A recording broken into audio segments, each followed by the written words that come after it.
ہم اہل سنہ والجماع کا یہ متفقہ فیصلہ اور عقیدہ ہے کہ اللہ تعالیٰ کی عطا سے نبی پاک علیہ الصلوۃ والسلام مختار کل ہیں۔ نبی پاک علیہ الصلوۃ والسلام جس کو جو چاہیں، جتنا چاہیں، جیسے چاہیں عطا فرمائیں۔ اللہ نے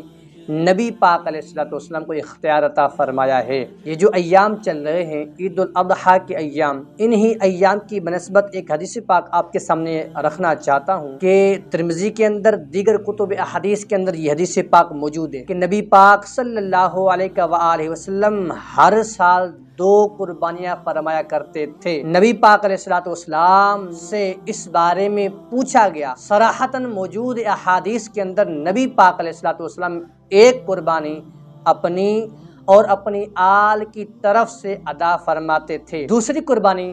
نبی پاک علیہ الصلوۃ والسلام اپنی امت کے لیے فرمایا کرتے تھے۔ وہ امت جو بے سہارا ہے، جس کے پاس قربانی کرنے کی طاقت نہیں۔ اب اللہ تعالیٰ نے نبی پاک کو یہ اختیار عطا فرمایا کہ جو امت آئی ہے یا جو آئے گی، جو گزر چکی ہے یا جو گزرے گی، ابھی تک آئی نہیں ہے، قیامت تک جو بھی امت آنے والی ہے، جو غریب ہوگی، قربانی کرنے کی طاقت نہ رکھتی ہوگی، اس کی بھی طرف سے نبی پاک علیہ الصلوۃ والسلام نے قربانی کر لی۔ ہمیشہ ایک بات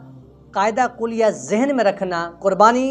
مالک نصاب، مسلمان عاقل بالغ اور جو موجود ہو اس پر فرض ہے۔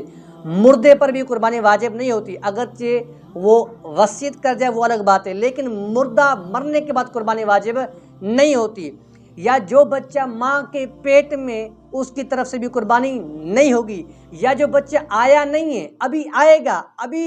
عالم ارواح میں اس کی روح ہے، ابھی تک اس کا جسد خاکی